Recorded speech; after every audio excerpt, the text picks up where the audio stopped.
What's up, the squad? Back with another video. Y'all seen the title was going out. Make sure y'all hit the like button, hit that subscribe button for me, please. Y'all see it in the title right here. It says fake ghetto hood rat. Blaze TV, Sarah Gonzalez crashes Jasmine Crockett's town hall. I ain't gonna lie, a lot of people love it. A lot of people hate it. Me personally, I'm not even gonna lie. Somebody gotta do it. That's how I look at it. Somebody gotta do it. Like I said, a lot of people don't like this. People have mixed feelings about, what Sarah, how she, I ain't gonna say what she said, because I feel like we all feel the same way. I just feel like a lot of people are looking at the simple fact of how she did it. You know what I mean? How she did it. But me personally, seen an opportunity and she took it. Me personally, I feel like she seen an opportunity, she took it, and that's what it is. Me personally. One thing about it is that she needs to hear it. Not only does Jasmine Crockett need to hear it, but the people that support her need to hear it. A lot of people are in denial about it. A lot of people didn't know, things about Jasmine Crockett. But Sarah Gonzalez definitely did, and let it be known. Says here, guess she didn't want her supporters to know she's a spoiled rich kid from Missouri. Just like I said, it was very important for Jasmine Crockett supporters to notice. Says she mad. Sarah Gonzalez drops massive mic on Jasmine Crockett during her town hall. I'm telling y'all, bro. Here it is right here. It is some curse words that I do have to block out. But let's check it out. Get off me! Get off me! Get the... I used to stay at my granny's house. She was one of my favorite people in the entire world. Jasmine! The people of Dallas deserve better than a fake ghetto hood rat! You know that right there. I feel like Jasmine Crockett, she was trying to ignore it. She was definitely trying to ignore it, but then when she heard that fake ghetto hood rat, oh yeah, she wanted to do something bad, but her supporters is right there. So she like, okay, well, I ain't gonna say nothing. I guarantee if those supporters went right there and say this was at the y'all remember when she did something, she took the phone and scratched the one reporter's hand. I forgot his name. I'm sure somebody tell me, but scratched his hand and stuff. I guarantee if it was a situation like that, she'd reacted totally different.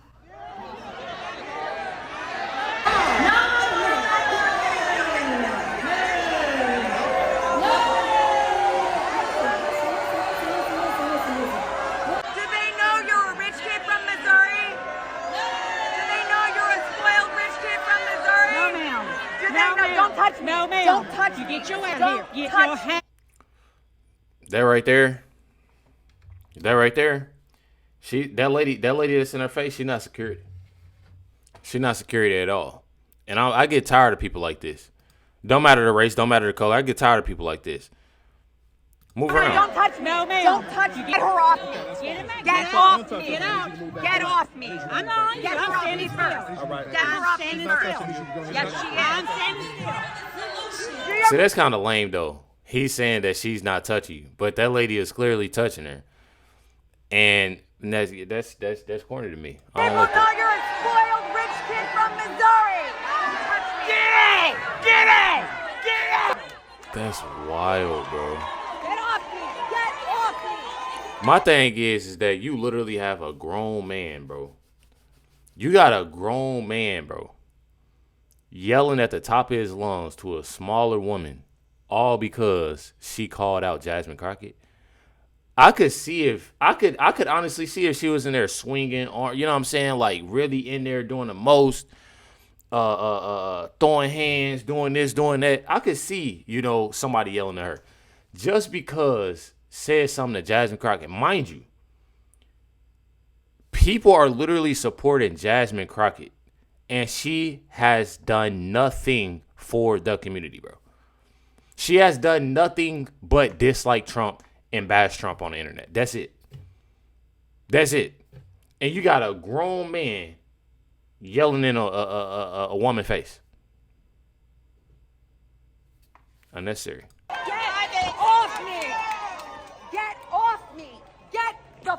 All right, let's go. Are you proud? No, just in case I gotta cuff you up. Let's just go. For what? Let's go. I'm telling you to That's wild. I ain't gonna lie. That's definitely wild. That's definitely wild. Well, I ain't gonna say if it was the other way around, but it's definitely wild. This the fake ghetto hood, right? A year ago, that I would be running for Congress. It's just not what my plan was. But what I've always decided is that I would step up when there was a need. Listen, he up there, he's spewing all kinds of nonsense. She talking like this. Talking like this, but then talk like this. And let me just be real. Come on. And we weren't gonna sit for this. We wouldn't, you know. But when she called me and said, I think it's time for me to retire, and you're the one that I believe should take my seat, I really was kind of caught off guard. I didn't anticipate that. If anyone knows anything, I'm telling y'all, it's all right here. Then go to this. A little bit of coordinating to do for sure. We got some cool shirts. You know, the congressional seat is over 4 times as large as. Make it make sense. Make it make sense. John Lewis. That is the seat in which she currently serves. So I'm telling y'all, make it make sense, y'all. Make it make sense. This is Sarah Gonzalez on American News. Check it out. How is your back? How is your body after being manhandled by a bunch of big black dudes who are so scared of your voice, calling out a little rich girl who acts like she grew up in the ghetto? I'm so sick of this fraud. By all means, go off, Sarah. I appreciate that. Thank you for having me, Dan. What a great day for me to be on. Yes, I did take photos. I have documentation of all of the marks and scratches all over my arms from a giant goon coming over and having to remove little petite 5'4" Sarah Gonzalez from an event because how dare she exercise her First Amendment right to criticize government, which we of course know was the reason for the First Amendment. We are allowed to criticize our own government representatives. Amen. And in this particular case, this particular government representative goes on and talks about fascism and calls all of us fascists. They call us KKK members, as you just pointed out. I mean, she stood there in front of this crowd and they called all of us fascists. Well, you tell me who are the true fascists when you have her own people coming in and threatening me with physical violence, assaulting me and carrying me out of an event that I was already trying to walk out of because I dared criticize this fraud. It is disgusting that she gets away with this, but I say as a born and raised native Texan, I'm not letting it happen on my watch. And I will continue to come back to Jasmine Crockett events every single time to remind her and her constituents that she is not from here and she does not get to act like some sort of a resident who knows the struggle of South Dallas when she does not know at all. One thing about it is that when you do see stuff like that, just like, you know, I'm sure people will bring up, well, Trump rally, Trump, they get people out. Man, let me tell y'all something, bro. Let me tell y'all something. Videos that I've seen when it comes to people yelling, protesters or whatever, at these Trump rallies, what I see, Trump will literally stop. No, stop. I want to hear what you got to say. I feel like Jasmine Crockett really should have done that. I want to hear what she got to say. Jasmine Crockett is literally scared to get confronted. She's scared to get debated with anybody. Because she know that I'm telling y'all, she know the truth of everything. She knows she's full of it. Even go here, girl. She knows she's full of it. Is that from Mean Girls? I don't know. That was a good. I like the swivel. Right? The head swivel was good. All right, so here we go. Bravo, by the way. Thank you for doing that. Thank you. Here's where I find the hypocrisy so freaking appalling. I want to literally vomit. The right typically doesn't do a lot of this stuff, right? There's a handful of us over the years that will go get in people's faces and do stuff.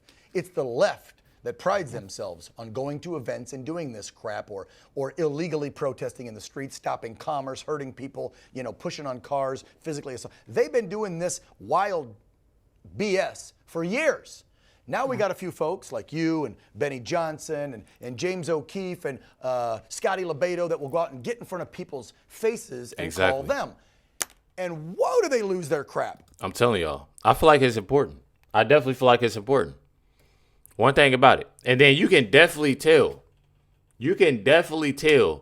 that they full of it when somebody expose you, confront you, and immediately, get them out of here.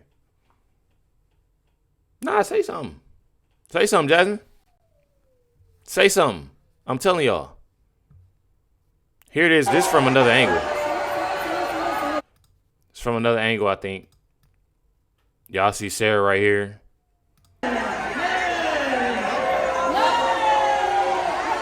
And all you got is Jasmine Crockett saying no. You know when you was little? You know you being little and you have like that brother or sister, and you know that brother or sister, I ain't gonna lie, I did this before. That brother or sister was, you know, telling the truth, really spitting the real. You know, and I would just yell, la la la la la la la, because you know they right. That's what Jasmine Crockett was doing. She's saying no the whole time because she knows she right. She ain't want to argue with her. She ain't want to say nothing, none of that. She knows she right at the end of the day. Check it out right here. This is Sarah Gonzalez and Benny Johnson, y'all. I saw this and I was like, Benny, why didn't I get to this first? Because she's in my backyard and you, as smart as you are, were like, I'm going to come expose this guy or this woman, and expose you did. So tell everyone what kind of a code switcher Hood Rat Crockett is. Yeah, so you would have had to go to where Jasmine Crockett's really from, because what she's doing is using the Dallas area. She's not from there. She has no roots there. She has no connection to Dallas whatsoever. Shows how low the barriers to entry are in the Democrat Party. You would have had to go to St. Louis, Sarah, and I don't know if you want to go to St. Louis, but the parts of St. Louis, there are some parts of St. Louis you don't want to go to, but there are some parts of St. Louis that are actually some of the nicest neighborhoods you've ever seen in your life. Like, think of the house that Mark and Patricia McCloskey lived in, that giant mansion that everyone was like, is this a museum? No, that's actually what houses look like in the Republican suburbs of St. Louis. And they're gorgeous and beautiful and leafy and manicured. And the people wave on their way to their HOA meetings on their beautiful, pristine lawns. It's a wonderful place to live. In fact, inside of that exact area is where Jasmine Crockett went to school, a place called Mary Institute of St. Louis County Day School. Anytime it has day school behind it, it means it's very, very fancy. That's where Jasmine went to school. It's not just a good school, Sarah. It's the best school in the entire state of Missouri. It's nationally ranked as one of the best preparatory schools in America. It's so elite that the test scores leaving that school are some of the highest in the entire nation. That's where Jasmine Crockett went to high school. It cost $35,000 per year. There's a private. I thought she went to a all-girls school too. Lacrosse field, as well as a sunken, grassy Wimbledon court right there on campus, along with its own private bass pond. So it was remarkable walking around and seeing it. Jasmine Crockett, of course, went directly from there to Rhodes College in the rolling leafy hills outside of Memphis, Tennessee. That cost $75,000 per year. Then she went to the University of Houston Law School. That's another $40,000. So if you total it all together, it's very close to $1 million worth of higher, not only higher, the highest levels of education you can possibly get. And I don't know about you, but I went to community college in a hog field in Iowa. And so, boy, you didn't have I'm gonna be 100 with y'all. I ain't even. I graduated high school. I graduated high school, and I didn't even go to college. I went to college for a day. I went to college for a day. Yeah, I went to college for a day. I didn't like the dorms. It literally had y'all probably. I don't know how y'all. You know, if y'all went to school and like y'all dorms are different, but I know the dorm was probably a little smaller than my room right here. And it was literally 3 of us in a room. You had one area in the middle, and then you had another side where, you know, three dudes was, and then you had one bathroom. So it was 6 dudes, 1 bathroom. In a small space. Literally small. It was probably like half of this room, actually. Small space. Didn't like it at all. I'm not even gonna lie. Didn't like it at all. Literally, y'all probably would never get, honestly, the college I actually went through, because I literally was only there for like a night. I packed all my stuff in my car and I left. I'm not saying I had it bad. Like, I'm not saying I came from the ghetto. I'm not saying nothing. But at the same time, like, Jasmine Crockett actually made it seem like she was out, like, in the ghetto for real. Came from good schools. I can speak English. And so, it's something that is a real curiosity to me. And if you'll allow me to just finish my long-winded thought here, which is this. This isn't rare. This is normal in the Democrat Party. Mm-hmm. It's called working class stolen valor. It's practiced by the elites inside of the Democrat Party, whether you're Zoran Mandami, Kamala Harris, or Alexandria Ocasio-Cortez or Jasmine Crockett. You are embarrassed that you come from wealth and privilege. Mm-hmm. You have to make up stories, fanciful stories, in order to try and prove that you have some type of bona fides with the working class and the welfare class of which you are constantly trying to appease and pander to. Remember AOC saying they just out here to steal bread, right? When everyone's robbing a Nike store, the Nike/bread store, right? Right. And this is exactly what Jasmine Crockett's doing. It's endemic in the Democrat Party. Kamala Harris says she worked the fries at McDonald's. Give me a break. Everyone knows that it's all farcical. It's all fake. It's all fraudulent. And the American public sees through it. It's just fun to expose it. I'm kind of amazed that more people don't. Exactly. And as y'all see, Sarah definitely exposed it, and y'all seen how Jasmine Crockett reacted. When Benny, when he brings up the Kamala and the fries, all I can think about is Trump, being at McDonald's. That's all I can think about. I'm telling y'all. It was lit. Definitely lit. Y'all let me know how y'all think about it, though. Y'all don't let me know if Sarah was in the wrong or if she was in the right. Hit the like button, hit the subscribe. I definitely appreciate y'all. Much love, everybody. Catch y'all next one.